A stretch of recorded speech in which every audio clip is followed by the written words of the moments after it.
Hi friends, this is Kunal and welcome to Astute Knowledge Academy। हमारी democracy की series चल रही है। इसके पहले हमने पार्ट 1 में डिस्कस किया है डेमोक्रेसी की डेफिनेशन, डेमोक्रेसी का ओरिजिन, इवेल्युएशन, साथ ही 3 वेव्स हमने डिस्कस किए हैं डेमोक्रेसी के, जो कि दिए गए थे सैमुअल पी हंटिंगटन द्वारा। आज इस लेक्चर जो कि है पार्ट 2 हमारा डेमोक्रेसी का, उसमें हम डिस्कस करेंगे type of democracy bye it's functions और इंपॉर्टेंट और स्कोप ऑफ डेमोक्रेसी। तो सबसे पहले स्टार्ट करते हैं फर्स्ट टाइप ऑफ डेमोक्रेसी, जो कि है आपकी पॉलिटिकल डेमोक्रेसी। पॉलिटिकल डेमोक्रेसी को ही आप क्या कहते हो? राजनीतिक लोकतंत्र।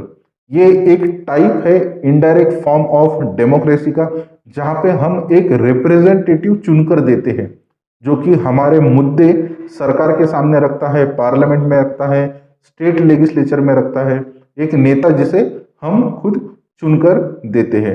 इंडिया में रिप्रेजेंटेटिव फॉर्म ऑफ डेमोक्रेसी है, उसे ही पॉलिटिकल फॉर्म ऑफ डेमोक्रेसी भी आप कह सकते हो। सेकंड देखते हैं हम सोशल डेमोक्रेसी। ठीक है, सोशल यानी यहाँ पे सामाजिक लोकतंत्र होता है। किस चीज की बात करता है? हमें पता है socialism, socialistic ideology, socialistic thinker किस चीज की बात करते हैं? इकोनॉमिक और पॉलिटिकल राइट्स की। सबसे ज्यादा इकोनॉमिकल और सोशल राइट्स की बात करता है, उसके ऊपर ज्यादा इंफेसिस देता है। क्या है social democracy? Is a combination of social, economic and political ideas that supports economic and social policies. ये जो इकोनॉमिक इनइक्वेलिटी आई है समाज में, उसे खत्म करने की बात करता है। साथ ही सोशल वेलफेयर और development of weaker section of the society की भी सोशल डेमोक्रेसी में बात होती है। नेक्स्ट देखते हैं हम इंडस्ट्रियल डेमोक्रेसी क्या होती है। देखिए, इंडस्ट्रियल डेमोक्रेसी यानी कि औद्योगिक लोकतंत्र। औद्योगिक लोकतंत्र जो है ये एक मॉडर्न टाइप है डेमोक्रेसी का। मॉडर्न डेमोक्रेसी में ही ये आता है। बेसिकली जो कंट्रीज है, जो कैपिटलिस्टिक कंट्रीज थे पहले, जो कि बहुत ही ज्यादा एक्सप्लॉइट करते थे वर्कर्स को, उन्हें किसी भी तरह के अधिकार नहीं दिए जाते थे मजदूर वर्ग को। और इसी के अपोज में आया था मार्क्सिज्म, जिन्होंने कहा था कि सोसाइटी क्लासेस में डिस्ट्रीब्यूट हो चुकी है। तो इसी के इन्फ्लुएंस से आगे चलकर जो कंट्रीज है जहां पे बहुत ज्यादा इंडस्ट्रियल डेवलपमेंट है, उन्होंने कुछ इंपॉर्टेंट पॉलिसीज लाई है टू प्रोटेक्ट दी लेबर। और जो मजदूर है उनके अधिकारों का प्रोटेक्शन होना चाहिए वहां पे। साथ में एक अच्छा वर्क प्लेस उनको मिलना चाहिए काम करने का, जहां पे उनके साथ किसी भी तरह का हैरेसमेंट ना हो, एक्सप्लॉयटेशन ना हो। बड़ी बड़ी एमएनसीज, हमें पता है मल्टीनेशनल कंपनीज जो है, वहां पे लेबर लॉ दिए जाते हैं। और ये सब कहाँ पे होता है? इंडस्ट्रियल डेमोक्रेसी में ही ये सारी चीजें होती है। Industrial democracy defines as the mean to promote democratic principle in industry and labour by the provision and protection of labor rights and responsibilities in the workplace। Next देखते हैं हम इकोनॉमिक डेमोक्रेसी। ठीक है, जैसे ये आप कहोगे आर्थिक लोकतंत्र। ठीक है, देखिए आर्थिक लोकतंत्र, यहाँ पे आर्थिक बात आ रही है, पैसों की बात आ रही है, इकोनॉमी की बात आ रही है। तो यहाँ पे सबसे इंपॉर्टेंट काम क्या करेंगी इकोनॉमिकल डेमोक्रेसी? ये जो गरीबी और अमीरी के बीच का ये जो डिफरेंस है, ये जो ब्रिज है, उसे कम करने का काम करेंगे इकोनॉमिकल डेमोक्रेसी। साथ में लोगों को अफोर्डेबल चीज मिलनी चाहिए, जो कंट्री है उसकी इकोनॉमी स्टेबल होनी चाहिए। इन सारी चीजों को प्रमोट करता है economic democracy. Economic democracy defined as the process of creating a democratic conditions of economic productivity, production को लेकर आपके, साथ ही minimizing the rich and poor gap and socio economic differences. ये जो डिफरेंस हुआ है, जो गैप, जो इनइक्वेलिटी आई है, इकोनॉमिक इनइक्वेलिटी जो सोसाइटी में आई है, उसे कम करने की बात करता है इकोनॉमिक डेमोक्रेसी। साथ ही promoting affordable economic development and the ideal of creating a greater equality among various classes. जो समाज जो है हमारा वेरियस क्लासेस में डिस्ट्रीब्यूट होता है, वर्कर क्लास होता है, एक होता है मास्टर क्लास। तो इन दोनों के बीच में जो इनइक्वेलिटी है, जो गैप है, उसे कम करने की भी बात इकोनॉमिकल या इकोनॉमिक डेमोक्रेसी में की जाती है। नेक्स्ट देखते हैं हम टोटलिटेरियन। ठीक है, टोटलिटेरियन यानी कि अधिनायकवादी, जहां पे एक रूलर होता है, एक टायरेंट होता है, हम जिसे बोल सकते हो टोटलिटेरियन डेमोक्रेसी का एग्जाम्पल आप नाजी से ले सकते हो, नाजिज्म, फैसिज्म। ये एक तरह का टोटलिटेरियन डेमोक्रेसी होता है जहाँ पे हम एक रूलर को चुनकर देते हैं और उसके बाद वो रूलर पूरी तरह से स्टेट का और लोगों का कंट्रोल ले लेता है, पूरी तरह से लोगों की लाइफ को वो नियंत्रित करता है। उसे हम कहते हैं टोटलिटेरियन डेमोक्रेसी। ठीक है, एक एक सरकार का रूप है, अधिनायकवाद सरकार का रूप है जो अपने नागरिकों के जीवन पर पूर्ण नियंत्रित स्थापित करने का प्रयास करता है। ठीक है, तो टोटलिटेरियन डेमोक्रेसी अगर इसका इंडिया के साथ इसको रिलेट किया जाए तो 2014 के बाद बहुत ज़्यादा बीजेपी को क्रिटिसाइज किया जाता है कि वो डेमोक्रेसी जो है वो उनकी टोटलिटेरियन टाइप ऑफ डेमोक्रेसी है। रोज हम न्यूज़ देखते हैं, न्यूज़ में आर्टिकल्स आते हैं किस तरह से इंडिया को डेमोक्रेसी से नेशनलिस्ट या नेशनलिज्म की तरफ ज़्यादा झुकाव दिया जा रहा है 2014 के बाद, जहाँ पे कल्चरल नेशनलिज्म जो है उसके ऊपर ज़्यादा इम्फेसिस दिया जाता है। हिंदू मुस्लिम जो है सिटीजन्स को कैटेगराइज किया जा रहा है। तो मतलब ये क्रिटिसिज्म है बीजेपी का कि उन्हें टोटलिटेरियन डेमोक्रेसी कहा जाता है। देखिए, totalitarian democracy known as the populist democracy और मास डेमोक्रेसी। देखिए, इसी के मीनिंग अगर एग्जाम में टोटलिटेरियन ना लिख कर आए, पॉपुलिस्ट आए या मास डेमोक्रेसी आए, तो आपको याद रखना है कि टोटलिटेरियन का ही मतलब पॉपुलिस्ट डेमोक्रेसी भी होता है और मास डेमोक्रेसी भी होता है। In which citizens after electing the representatives have no voice in decision making. जब एक बार आप चुनकर किसी को देते हो, कोई भी एक नेता को आप चुनकर देते हो, उसके बाद आपका कोई भी रोल नहीं होता है डिसीजन मेकिंग में। जो भी डिसीजन लेने होते हैं वो पूरी तरह से वही नेता ले सकता है, आपके लाइफ का भी पूरा कंट्रोल उसी के पास होता है। Totalitarian democracy elevates the ruler. यहाँ पे इलिवेट्स का मतलब है ज्यादा पावर देना, ज्यादा स्ट्रांग बनाना या डेवलप करना। तो यहाँ पे टोटलिटेरियन डेमोक्रेसी में जो रूल करता है उसी के पास पावर होती है और वो खुद ही डेवलप होता है, बाकी किसी को चांस नहीं मिलता है डेवलपमेंट का। ये हो गई आपकी टोटलिटेरियन डेमोक्रेसी। नेक्स्ट देखते हैं हम रेडिकल डेमोक्रेसी। रेडिकल यानी कि कट्टरपंथी। इंडिया में सबसे पहले कम्युनिस्ट फॉर्म ऑफ गवर्नमेंट या रेडिकल फॉर्म ऑफ गवर्नमेंट की बात की थी 1934 में मनवेंद्र रॉय ने, जिसे हम एम.एन. रॉय के नाम से भी जानते हैं। मनवेंद्र रॉय के बारे में हम जब इंडियन पॉलिटिकल थिंकर्स स्टडी करेंगे तब डिटेल में एक्सप्लोर करेंगे उनकी आइडियोलॉजी को, उनका जो रेडिकल नेचर था, कट्टरपंथी डेमोक्रेसी के वो सपोर्टर थे, क्यों थे, किस चीज के लिए थे। ये जानने के लिए आपको सब्सक्राइब करना पड़ेगा और इस सीरीज को फॉलो जरूर करना पड़ेगा। चलिए, रेडिकल डेमोक्रेसी होती क्या है।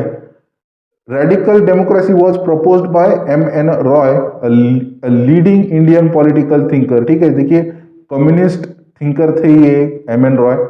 Real rule of the people for the term of office to which the legislation are elected. ठीक है, देखिए बेसिकली किस चीज की बात करता है। कट्टरपंथी लोकतंत्र एक प्रकार का लोकतंत्र है जो समानता और स्वतंत्रता के कट्टरपंथी विस्तार का सपोर्ट करते हैं या उस चीज की वकालत करते हैं कि सोसाइटी में जो है वो समानता आनी चाहिए और सभी को क्या मिलनी चाहिए, स्वतंत्रता मिलनी चाहिए, फ्रीडम मिलनी चाहिए।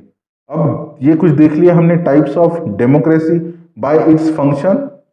अब देखेंगे हम कुछ इंपॉर्टेंट थियरीज ऑफ डेमोक्रेसी। ठीक है, तो सबसे पहले हम स्टार्ट करते हैं classical liberal theory of democracy की। क्या होती है classical liberal theory of democracy? को ही आप लोकतंत्र का शास्त्रीय उदारवादी, है ना, लिबरल यानी कि उदारवादी सिद्धांत होता है, उसे हम समझने की कोशिश करेंगे कि इनके अकॉर्डिंग, इस आइडियोलॉजी के अकॉर्डिंग डेमोक्रेसी क्या होती है या कैसी होनी चाहिए। तो सबसे पहले हम देखते हैं क्लासिकल लिबरल पॉलिटिकल आइडियोलॉजी।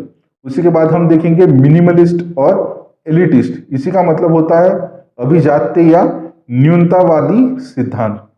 और प्लूरलिस्ट थ्योरी ऑफ डेमोक्रेसी का मतलब होता है बहुलवादी सिद्धांत। ठीक है, देखिए लोकतंत्र का बहुलवादी सिद्धांत आप इसे कहोगे।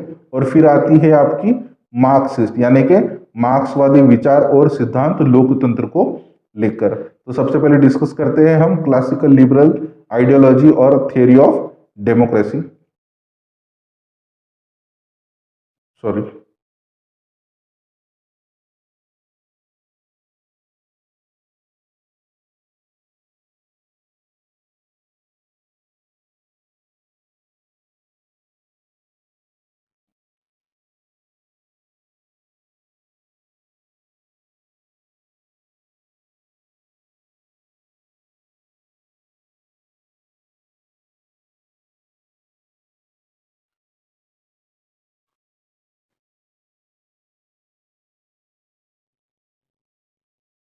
सो लास्ट स्लाइड में हमने देखा कुछ types of democracy bye its function.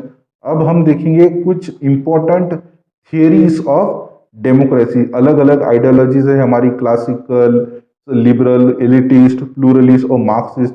In ideologies के हिसाब से जो है डेमोक्रेसी होती क्या है और किस तरह से डेमोक्रेसी का फंक्शनिंग होना चाहिए। ठीक है, तो सबसे पहले हम देखेंगे classical liberal theory of democracy.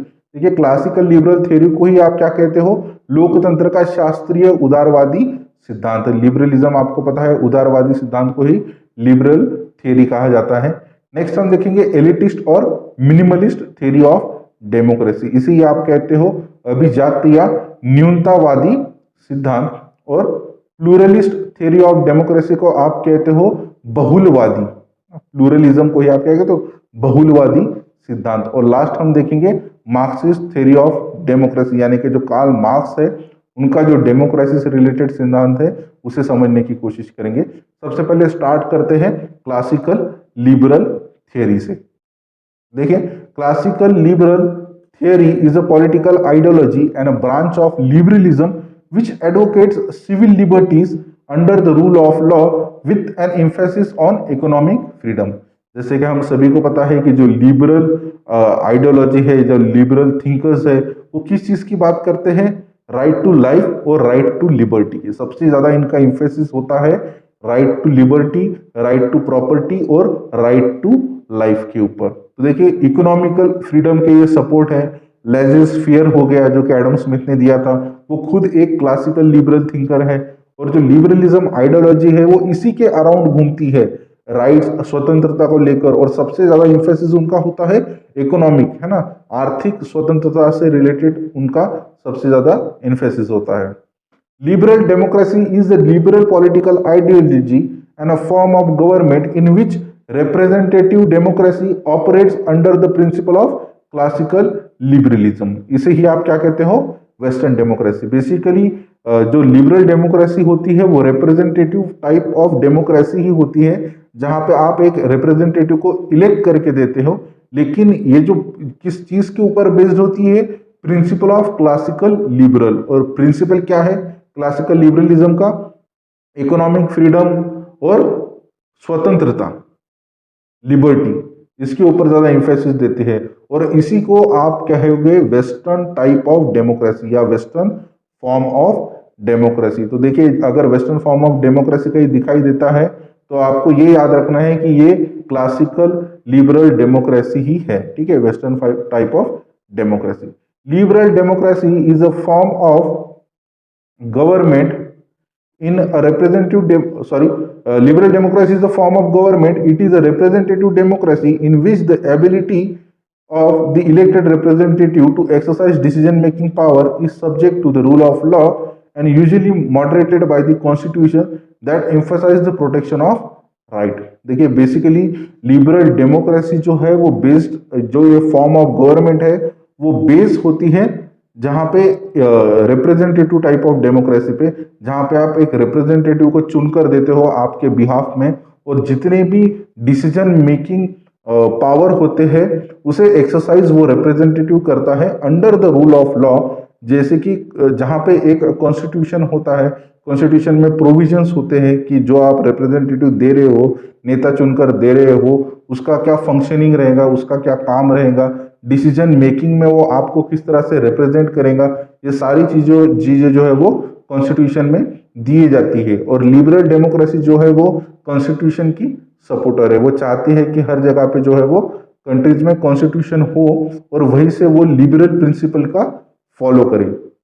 The main exponent of the classical liberal theories are John Locke, Rousseau, Montesquieu, साथ ही बेंथम और जेएस मिल। देखिए एग्जाम में ये जरूर पूछा जाएगा कि आपको कौन है लिबरल थ्योरी ऑफ डेमोक्रेसी के सपोर्टर, तो आपको ये नाम याद जरूर रखने हैं। ठीक है, इसके पहले भी हमने liberty, political concept of liberty को डिस्कस किया था, तभी हमने क्लासिकल लिबर्टी, नियो लिबरल के बारे में भी डिस्कस किया था, तो वहां पे हमने ऑलरेडी इन थिंकर्स के बारे में डिस्कस किया है। तो याद जरूर रखना, क्योंकि एग्जाम में अगर पूछा जाता है तो आपको पता होना चाहिए। नेक्स्ट देखते हैं हम एलिटिस्ट और मिनिमलिस्ट थ्योरी ऑफ डेमोक्रेसी। ठीक है, इसी का ही मतलब क्या होता है, अभिजात या न्यूनतावादी सिद्धांत। The elite are a small group of powerful people who hold a disproportionate amount of wealth, privilege, political power, all skill in the society। Elite इसका ही मतलब क्या होता है, सोसाइटी का एक ऐसा ग्रुप, ठीक है, जहां पे वेल्दी लोग होते हैं, वेल प्रिविलेज होते हैं, उनके पास पॉलिटिकल पावर होता है। ठीक है, तो इन ऐसे लोगों के ग्रुप को आप कहोगे एलिटिस्ट ग्रुप।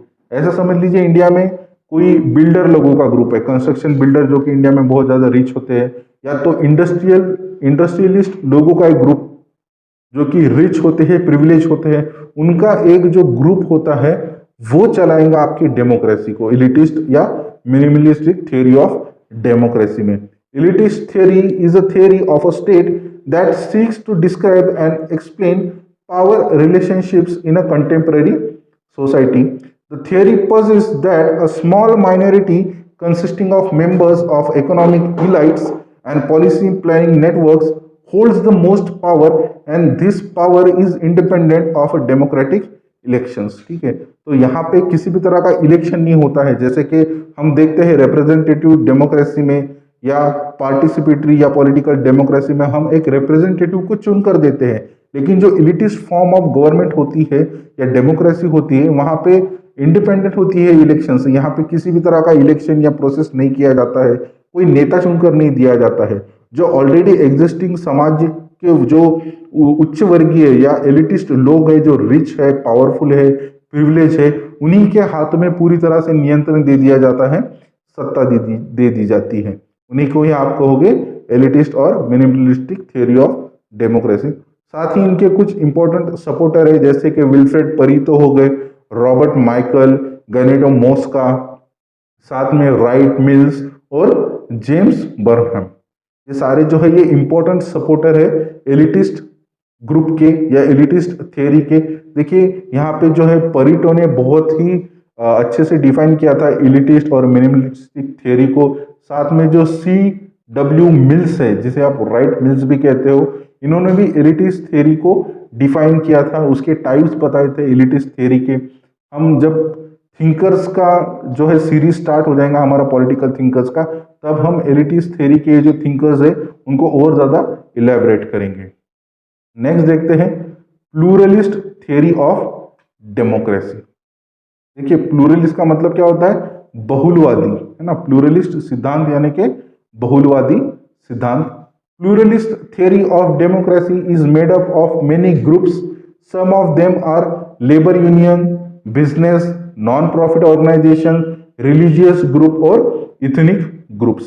प्लूरलिस्ट यानी कि बहुलवादी, यानी कि हमें पता है सिंगुलर और प्लूरल का मतलब, तो जो प्लूरल से ही आएगा आपका प्लूरलिस्ट थ्योरी ऑफ डेमोक्रेसी, जहां पे कुछ लिमिटेड यूनियन या कुछ ग्रुप ऑफ पीपल या कोई एक नॉन प्रॉफिट ऑर्गेनाइजेशन है, वही एक प्लूरलिस्टिक ग्रुप को फॉर्म करते हैं। यानी कि समाज में कोई भी एक आप ले लीजिए, लेबर यूनियन ले लीजिए जो मजदूर संघ होता है, या तो बिजनेसमैन की लॉबी ले लीजिए, वो एक उनका ग्रुप होता है, एनजीओज का एक ग्रुप होता है, और वही प्लूरलिस्टिक थ्योरी ऑफ डेमोक्रेसी में यही जो ग्रुप है वो रिप्रेजेंट करते हैं आपको गवर्नमेंट में, और वही उनका ही उनके पास पावरफुल पोजीशन होती है, वो गवर्नमेंट में जाते हैं और वही जो है वो अपने हिसाब से गवर्नमेंट की पॉलिसीज को मोल्ड करते हैं।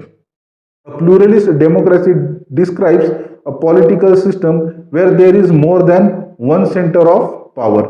यहाँ पे जो पावर है उसका डिसेंट्रलाइजेशन किया जाता है। जैसे कि समाज में अलग अलग तरह के ग्रुप होते हैं, तो आप जो पावर है वो इन ग्रुप्स में डिस्ट्रीब्यूट करते हो। जैसे कि हमने कुछ ग्रुप देखे थे, मजदूर संघ हो गया, जो हमारी एनजीओज का एक ग्रुप हो गया, रिलीजियस ग्रुप हो गए, या हमारे कल्चर या इथनिक ग्रुप्स हो गए। तो जो पावर है वो सेंट्रलाइज नहीं होती है, एक जगह पे नहीं होती है, लेकिन पावर को जो है वो प्लूरलिस्ट थियरी में डिवाइड किया जाता है बिटवीन अलग अलग ग्रुप्स।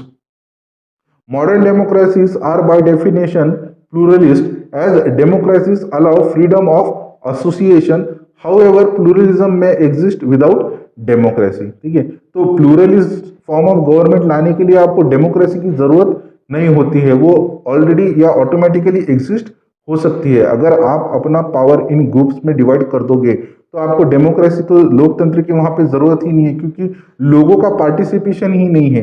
पार्टिसिपेशन रहेगा ग्रुप्स का, वही सारे गवर्नमेंट के फंक्शंस परफॉर्म करेंगी। तो वहां पे आपको लोकशाही या लोकतंत्र की जरूरत नहीं है। विदाउट डेमोक्रेसी के भी pluralist form of government exist कर सकती है। एक इंपॉर्टेंट सपोर्टर है जिन्होंने बहुत ही अच्छी बुक लिखी थी जिसका नाम था हु गवर्न्स। ठीक है, रॉबर्ट ए डायल की ये बुक थी। ये बहुत ही इंपॉर्टेंट सपोर्टर है प्लूरलिस्टिक थियरी के। इनकी खुद की जो बुक थी हु गवर्न्स में भी उन्होंने प्लूरलिज्म को बहुत ही अच्छे से डिफाइन किया है। आगे आने वाले लेक्चर में हम जरूर डिस्कस करेंगे। नेक्स्ट है डेविड ट्रूमन और मार्टिन लिपसेट। ये दोनों भी जो है वो सपोर्टर है प्लूरलिस्टिक थियरी ऑफ डेमोक्रेसी के। लास्ट आती है हमारी थियरी ऑफ डेमोक्रेसी जो कि दी थी मार्क्स ने, मार्क्सिस्ट थियरी ऑफ डेमोक्रेसी।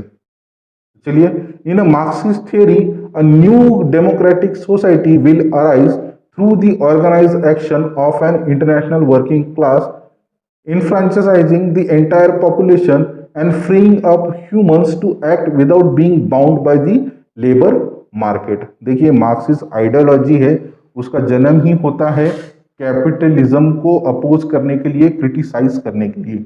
ये जो समाज में जो कैपिटलिज्म ने सोसाइटी को क्लासेस में डिस्ट्रीब्यूट किया था, तो ये वीकर सेक्शन की बात करते हैं। मार्क्सिज्म जो है वो लेबर या मजदूर संघ की बात करते हैं, उनको यूनाइट करने की बात करते हैं। एक इंटरनेशनल ऑर्गेनाइजेशन होनी चाहिए लेबर यूनियन की, इस तरह से वो अपनी फिलोसॉफी को डिफाइन करते हैं। तो उनका एक बहुत ही अच्छा स्टेटमेंट भी है that the labours of all the world get united because you have nothing to lose but many things to gain, और you have a whole world to gain. यानी कि यहाँ पे अगर वो आह्वान देते हैं, एक तरह से लोगों को मोटिवेट करते हैं ये बोलकर कि सारे दुनिया के मजदूर एक साथ मिलकर आ जाओ, क्योंकि तुम्हारे पास खोने के लिए तो कुछ नहीं है लेकिन पाने के लिए सारी दुनिया है। ये एक बहुत ही ब्यूटीफुल कोट है, कार्ल मार्क्स द्वारा दिया गया। तो यहाँ पे जो है मार्क्सिस्ट थ्योरी ऑफ डेमोक्रेसी में किस चीज की बात करेंगे, यहाँ पे वो बात करेंगे जो बॉन्डेड लेबर है या जो लेबर मार्केट है,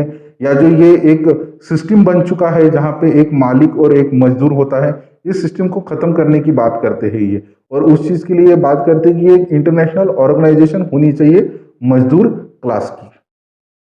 according two marks, the genuine democracy will come into existence only after proletariat revolution and raising the worker class to the level of political decision making। यहाँ पे देखिए प्रोलेटेरिएट और बर्गोइसिस। बर्गोइसिस यानी कि एलिटिस्ट क्लास, जो कि जिसे हम मास्टर क्लास कहते हैं, जो कि लेबर के ऊपर लेबर को एक्सप्लॉइट करते हैं। तो जो कैपिटलिस्टिक कंट्रीज है उन्हें वो बर्गोइसिस कंट्रीज भी कहते हैं, या बर्गोइसिस उन लोगों को भी कहा जाता है जो कि मास्टर होते हैं, है ना, मालिक होते हैं, उनको बर्गोइसिस कहा जाता है। और प्रोलेटेरिएट यानी कि मजदूर संघ, मजदूरों को प्रोलेटेरिएट कहा जाता है। और कार्ल मार्क्स उनके मार्क्सिस्ट थ्योरी ऑफ डेमोक्रेसी में इन्हीं को आह्वान देती है कि आप रिवॉल्यूशन लाइए, चेंज करिए। जब तक रिवॉल्यूशन नहीं आएगा, मजदूरों का रिवॉल्यूशन नहीं आएगा, तुम प्रोटेस्ट नहीं करोगे, जब तक तुम ओपनली पॉलिटिकल प्रोसेस में पार्टिसिपेट नहीं करोगे, पॉलिटिकल डिसीजन मेकिंग में अपना कंट्रीब्यूशन नहीं दोगे, तब तक डेमोक्रेसी नहीं आ सकती। अगर आपको डेमोक्रेसी लाना है तो आपको रिवॉल्यूशन लाना बहुत ही जरूरी होता है, ऐसा कार्ल मार्क्स उनकी थ्योरी ऑफ डेमोक्रेसी में कहते हैं। People's democracy means social ownership. देखिए, मार्क्सिस्ट थ्योरी ऑफ डेमोक्रेसी को ही पीपल्स डेमोक्रेसी भी कहते हैं। और पीपल डेमोक्रेसी में क्या होता है कि जो जितने भी रिसोर्सेस है हमारे पास अवेलेबल, उनका सोशल ओनरशिप स्टेट लेती है। यानी कि जो प्रॉपर्टी के राइट्स जिसकी कैपिटलिज्म बात करते हैं कि हम प्रॉपर्टी इकट्ठा करेंगे हमारे खुद के लिए। इसकी वजह से सोसाइटी में जो है वो इकोनॉमिक इक्वेलिटी आती है, आर्थिक असमानताएं आ जाती है बहुत सारी। तो उसी को अगर हमें खत्म करना है तो जितने भी रिसोर्सेस हमारे पास अवेलेबल है उसका एक सिंगल होल्डर होना चाहिए। वो जो जितने भी रिसोर्स है उसे वो किसके पास होनी चाहिए, उसका सोशल ओनरशिप होना चाहिए गवर्नमेंट के बाद। उसके बाद फिर गवर्नमेंट डिस्ट्रीब्यूट करेंगी उन रिसोर्सेज को इक्वली बिटवीन दी सिटीजन्स, ताकि कोई भी ये जो आर्थिक असमानता है सोसाइटी में ना आ पाए। ठीक है, तो अगर आपको सोशलिस्टिक फॉर्म ऑफ डेमोक्रेसी या मार्क्सिस्ट डेमोक्रेसी लानी है तो आपको सबसे पहले जो है वो एक फेज से गुजरना पड़ेगा। पहले फेज में जो है वो आप कैपिटलिज्म को पूरी तरह से खत्म करने की कोशिश करोगे, उसके बाद कम्युनिज्म आएगा और उसके बाद आएगा आपका सोशलिज्म। तो ये कुछ इंपॉर्टेंट थ्योरीज ऑफ डेमोक्रेसी हमने डिस्कस की है। आने वाला लेक्चर बहुत ही इंटरेस्टिंग होने वाला है क्योंकि वहां पे हम 10-12 टाइप्स ऑफ डेमोक्रेसी देखने वाले हैं। तो बहुत ही इंटरेस्टिंग लेक्चर रहेगा। सो स्टे ट्यून्ड और पार्ट 3 जरूर देखिएगा। वहां पे आपके सारे डाउट्स तो क्लियर हो ही जाएंगे, साथ में क्वेश्चंस किस तरह से अटेम्प्ट करने हैं उसका भी आपको एक बेसिक आइडिया मैं जरूर बताऊंगा नेक्स्ट लेक्चर में। So that is all for today. Bye bye and stay tuned.